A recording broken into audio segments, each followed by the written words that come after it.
This is part 2 of a series sharing how Gwyn and I managed expedition travel with children. The first part, if you missed it, was all about pregnancy and babies. This time, we're moving on to toddlers, kids and young teens. And to prove that we are qualified to share this information with you is that we have 3 adult children, and all of them still want to go travelling with us. So Gwen, how are you? I'm good, Gwen. How are you? Very well, Thank you. Yeah, great to see you. Dad, here are her shoes. The next thing it's thorns. The key thing with small children, think about it. Put yourself in the small child's situation. I'm talking, you know, children from toddlers right up to teenagers. They're bursting with energy. They don't want to be sitting strapped in a car for hours on end, driving past boring scenery. Because remember, they don't see scenery and views the way we do. No. It doesn't interest them. I remember going to the Richtersveld. All 3 of them were small, but all very active.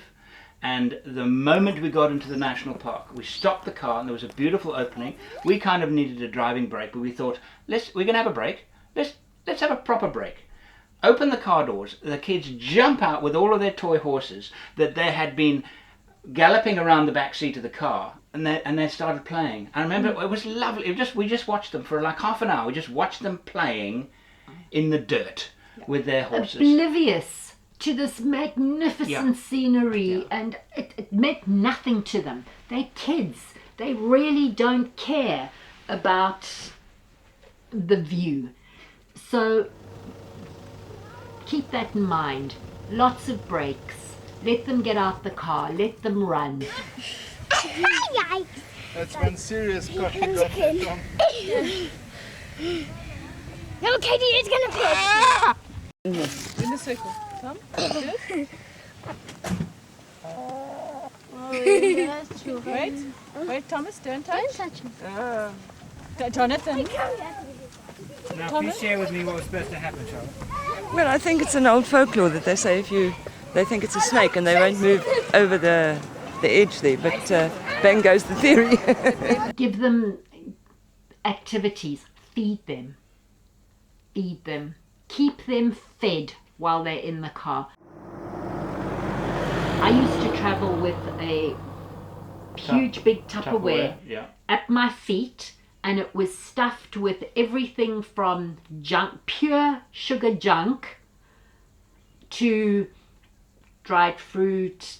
But the trouble was with the sugar, of course, they would bounce off the roof of the car. So you had to be a bit careful with that. But it was a mixture. It was a mixture of stuff, and I would, listen to what was going on in the back and decide, okay, it's time.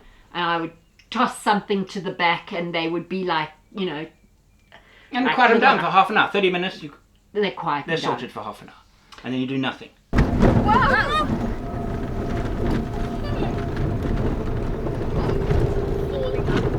And then you wait for it. You wait for it to come back up again, and then you would measure it a bit, and say, okay, time for something else. Yeah. And then time eventually. Okay, it's getting too much now. Time for a break. Yeah.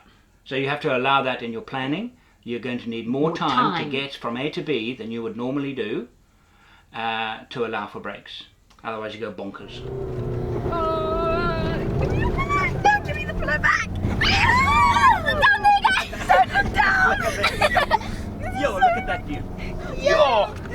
Get over me. We're gonna die. The other thing, the dynamics in your family. We had 3 girls, the youngest being Kate. Kate was a stirrer. It didn't matter who she sat next to. She would wind that person up. But most often, the person that allowed herself to get wound up was Stephanie. So if Kate was in the middle, she and Stephanie, eventually they would be...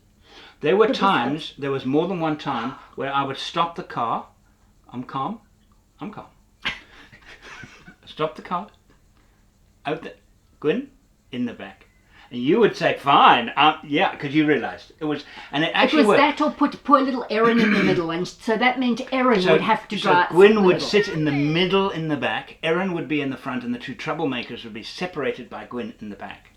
But I must tell you, I remember when we were travelling in England, and we were going down to Sandringham. All of us were in the car. And older now. Older, yeah. Everybody was late teens, early 20s. Maybe not early 20s, but certainly late teens. And this started again. Steph and Kate. So out, Erin in front, Mum in the middle. So and we had a tiny little Yaris. Yeah, so I'm in the middle, and Kate starts with me. I got wound into it. Eventually, I was licking her, and she was trying to climb out the car. It was just dessert. No, it was actually quite absolutely funny. No, just dessert. It was actually Anyway, very funny. So the point here is, the dynamics of your kids. Don't let the good one always end up in the middle seat because the other two are, behaving badly, because that doesn't make for... There's a bit of resentment eventually happens. Yeah, a bit of resentment. Yeah, okay. So...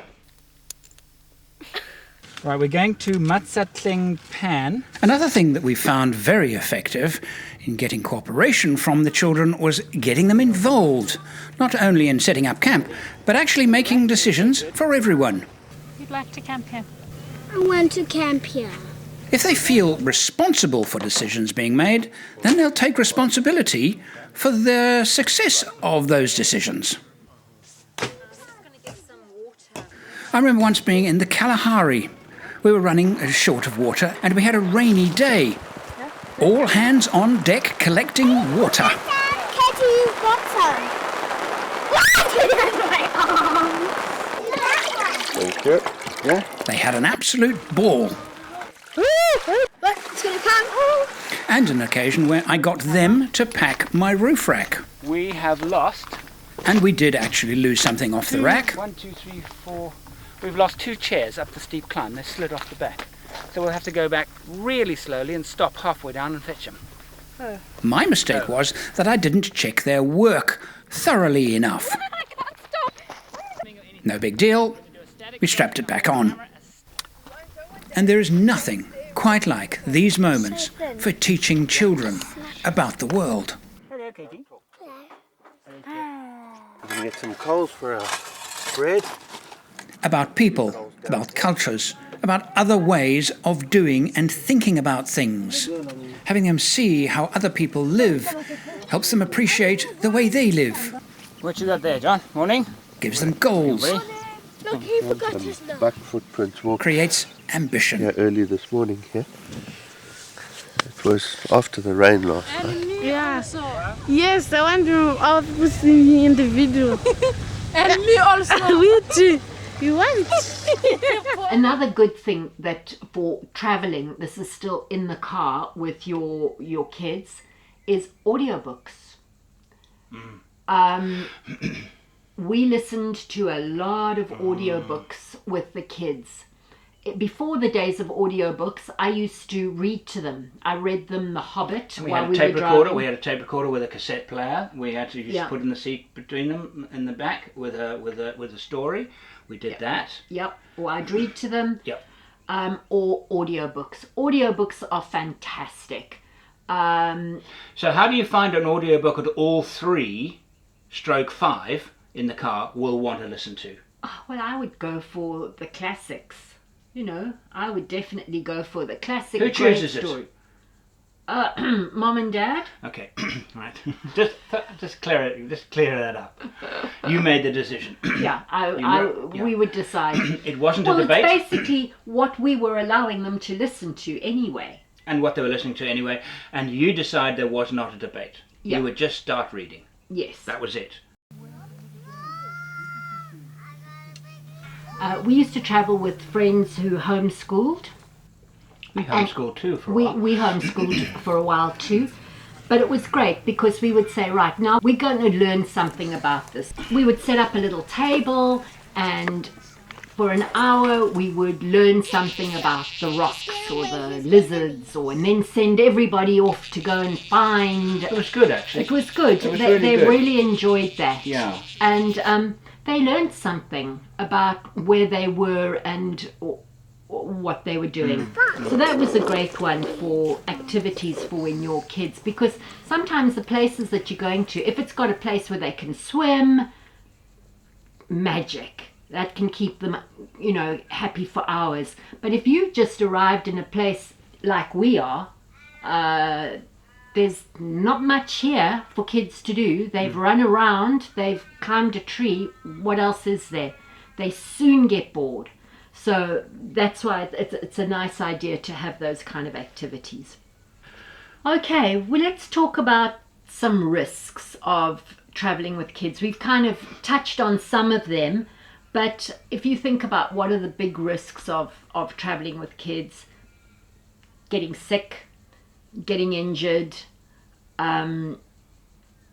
boredom, because that could drive you to get sick and injured as a parent because they drive you crazy. What other risks? So how do we actually handle those? Because it's the obvious thing, take a first aid kit. We would always take a good first aid kit, and it was always used. Yeah. Constantly. There was always somebody who's had a scrape, had a bump, had a... But the other part I found that with the girls, which was really valuable, and this is kind of moving off the risk thing, but it's because I was thinking about first aid kit, and that was part of it, and we would allow them access to it. We wouldn't necessarily just give them we would give them the first aid kit instead. They sort it out and watch them figure it out for themselves, as opposed to okay, do this, and then but you just give them a few pointers, but let them be involved in the camping. Let them. I remember we were in the Kalahari. We had a 4-vehicle convoy, and I was shooting a thing called Working in the Wilderness in the Kalahari, and little Kate, I remember there's a little shot, it's one of my favourite shots, you're pulling her out of the back of the G-Wagon, and she's going, oh, toins, and she was scared of the thorns, because there were some quite prickly thorns, with their tiny little feet. But after a while, around the campsite, once they were comfortable with the environment, and it was a reasonably safe environment, we gave them rope, we gave them a toolbox which we could take the center out of, and they were they organised, and they put up a line. I suppose I might have helped a bit, but it was their idea.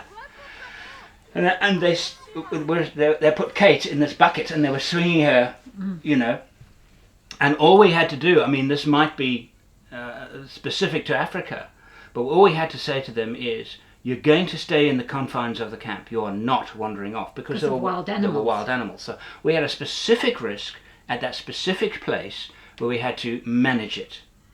And one of the things we would do in the bush, for example, with kids, is if there are predators around, the predators are going to be looking at the kids, not you. So you have to. And this sounds a bit gory, a bit, but it's fact. Okay, so if you're around the campfire, don't have a kid on the end. You put the kids in the middle. Watch any herd of animals. They'll always have, the elephants will always have the babies in the middle. There's a reason for it. Yeah, and what that'll do to the wild animals, wild animals will need surprise if they are going to attack. They're going to need surprise. If they haven't got the element of surprise, watch hunting in the wild. If they don't have the element of surprise, they just walk away. They're not going to catch the prey. So in an environment like a camp where you know that there are wild animals around, keep the kids in, adults out, kids in, and be vigilant. Just be aware of what's going on. And when you start hearing noises and when you start seeing eyes, immediately act. Bring the kids together and make sure that they're safe. No animal's going to come in. No animal's going to come in to attack with adults around. It's not going to happen. But if the kid is on the outside, they're in danger. It sounds a bit gory, but I heard a story once, and it was pretty gory. And the child survived it, by the way, but it just highlighted the fact that it can be very dangerous in some parts of Africa if there are wild animals around. You've got to be smart. There's a risk, Snake bite. We used to teach the kids that they had to wear shoes. Okay, shoes were non-negotiable. Yeah. They needed In the bush, to no they needed sandals. to have proper shoes. And if they were going to pick up a stick, for example, we always taught them, you kick it first. It doesn't matter how big or how small. The rule is you're going to pick up a stick, kick it. If there's a scorpion or a snake or something lurking there, they will, dislodge it and never step over a log. We teach them never step over a log. If there's a big log and you're going for a walk, never step over a log. Step onto the log and look down. Then go over the log. Because there could be a snake there. Could be something under there. So there's these little things that we taught them, and they loved this lesson. They loved learning bushcraft. Yes, they Kids did. just It made it all exciting. Gee, kids love bushcraft. Absolutely love it. How to make a fire. Kate told me the other day that she was, and this was a story 5-7 years ago in England. She met some friends. They were in a little cottage, and there was somebody there trying to make a fire, and there was just plumes of smoke everywhere, and and she walked in and she said to me, I literally rolled my eyes like I could see you do, me rolling eyes, seeing this person trying to make a fire. She said within 3 minutes I had a beautiful fire, because we had taught them to make a fire. All 3 of my daughters can make a fire. We're making the fire for tonight. We are going to cook sausages, and we are going to make some sweet corn. They don't even think about it. They make a fire, fine, make a fire. You know what I mean? They loved learning it. They absolutely loved the bushcraft part of camping. And it's good because they learn respect. When you're being told as a child, you are vulnerable here. The tent where we will all be sleeping tonight. So you're not the king of this jungle. When you've got to stay close to the camp. When we say to you, come here, you come here.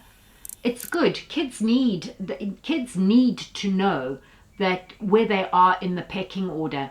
And when you're traveling in remote places where there's risk, kids need that discipline. Just a small report from our camping site at Serendella. An elephant has entered the site. He's about 75 to 100 yards away from the tent, and he's really massive. Just taking some film record here. And he's slowly moving forward, hiding himself behind some bushes. And they need to know they will have so much more fun if they know that the adults are responsible, and the adults are they don't have to worry about things if they trust that the adults are worrying about the things. So that makes the kids so much happier. And you mentioned helping around the campsite. Absolutely. We've got going back to Kate at that trip when she was worrying about the little thorns. She had these beautiful little pink boots that I bought for her. And we've got a scene of her trying to crush cans. Yes. Another reason for burning the food cans is that it burns away the smell, so your rubbish doesn't stink. Because we would compress our cans, crush a can, put them in the rubbish. Sometimes we would put them in the fire to clean them, to get the smell, rid of the smell, and we would take them out and crush the cans. So she saw me, or whoever, John or whatever, crushing cans, and she decided to try and crush some cans. I did wash it by myself. So get them working around the campfire.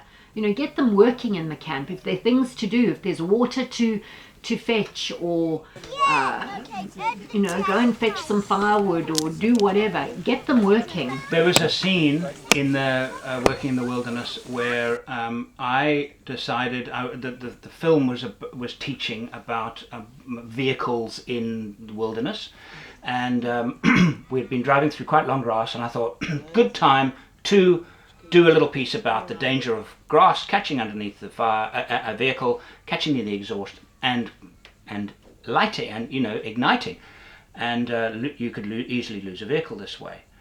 Called Steve on the radio and said, I'd like to stop here. I'm stopping on the straight bit. Just bring the camera up to my window. I'm going to talk about the fires, and then we're going to walk to the back of the vehicle, and we're going to walk to John. I thought we better check the vehicles for grass, fire. It's the first clear patch I could for a couple of Ks. Good. Stop the car. I climb out of the G-Wagon, and I can smell it already. Yeah, on the prop shaft. Here's a whole heap for you lot. Pull it out here. Yeah, it's not just a joyride, you know, kids. You just climb underneath. Yeah. But I need to get a stick or something and pull all this up. We must get this up. You know, defenders are generally not bad at this. You're in good shape. Let's check mine. The G-Wagon had a very serious design fault when it comes to this. The exhaust goes through a tube over the diesel tank, and the grass gets jammed in there, and it was about to ignite. It was everybody was involved in sorting the problem, because all the vehicles except for the two defenders had grass quite bad grass, and everybody got involved. And they loved it. They absolutely loved taking responsibility for a particular task that was important to our safety. They liked it. Made them feel good. Made them feel adult. Traveling with kids, giving your kids this opportunity to get out and to see another side of life, it is so good for them. The memories that they will have, the character development, it is so good for them.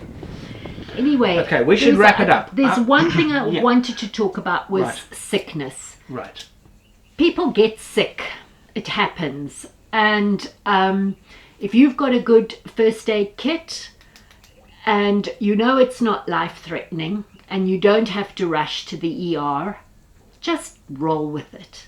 Just roll with it. Don't let it become a huge stress. There's nothing you can do. You're out in the middle of nowhere. It's not life-threatening. They've got a bit of a runny tummy. As long as no one's dehydrating and needs to be airlifted out, don't get yourself all stressed. Roll with what happens. I remember another trip, we were coming back from the Transkei, and obviously somewhere along the line the girls had either eaten something or they'd picked up a stomach bug, and we were on the way home, and the stomach started and they started vomiting. Over the inside of the car. Over the inside of the car. And we were trying to find whatever we could find, bags and... Hang on. But just before that happened, we had stopped at a petrol station. I'd filled up, I'd brimmed the tanks, and if you buy a certain amount of diesel, they give you a free Coke. But they'd run out of Coke, so they gave us a glass bowl. Which was the weirdest thing. We looked at this and thought, what? And we put this glass bowl in the car. Not 30 minutes later, this glass bowl was the catch-all for the vomit. Eventually, even the glass bowl didn't work, and I have this mental image. I have this mental image of Erin with her head out the window like a dog. Her head, and she just had this trail. You know when you see in those gravityless where bubbles float and food floats. Slow motion, everything's slow motion. I've got this image in my head of Erin with her head out the window like a dog with this vomit just trailing behind her.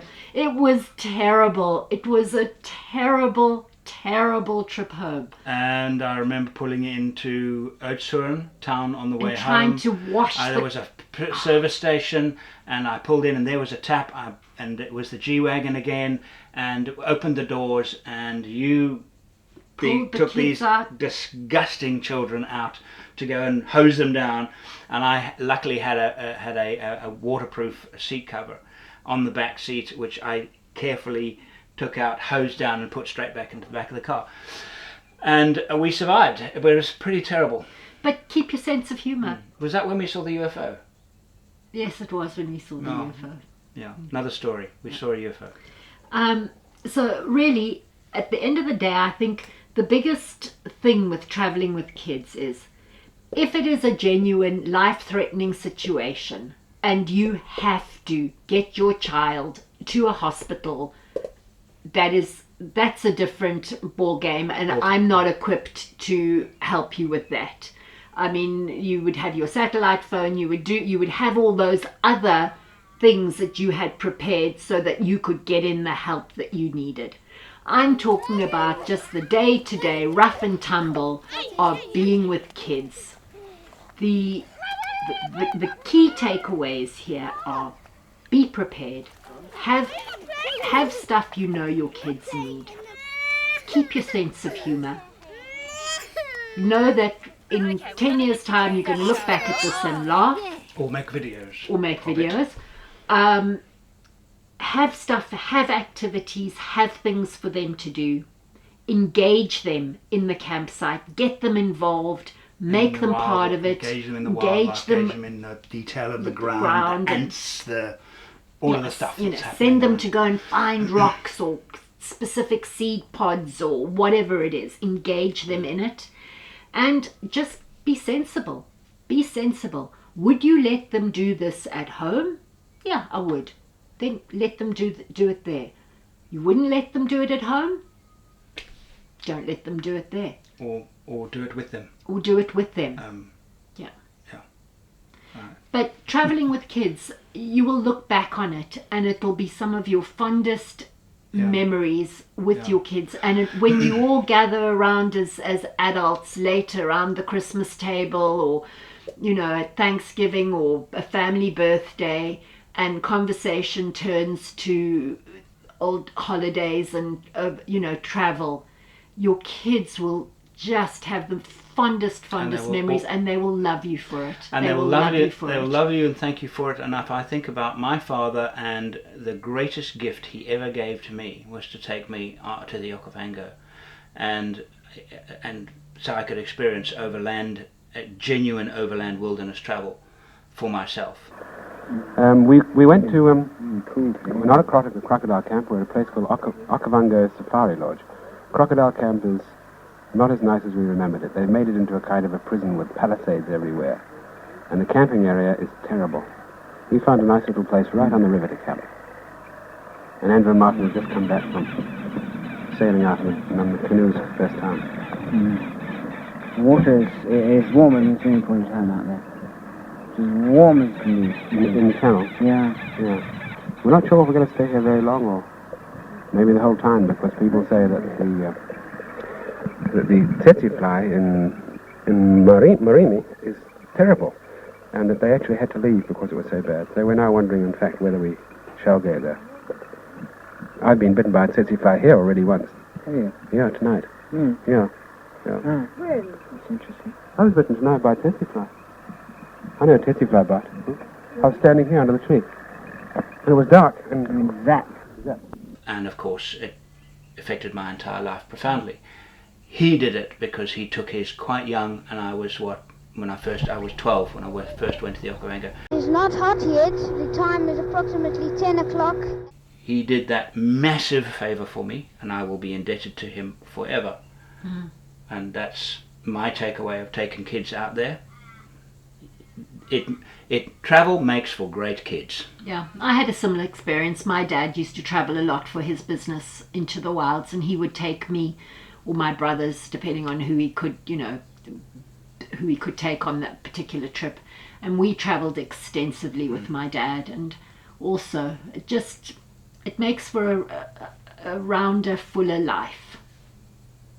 I hope you enjoyed that. Yeah. Thank you for watching. Get out and do it. Thank you so much for watching. 4xOverland is truly independent of sponsors, and that means that our opinions, reviews and commentary cannot be influenced by commercial interests. Help us stay independent by joining our Patreon family now. Details in the video description.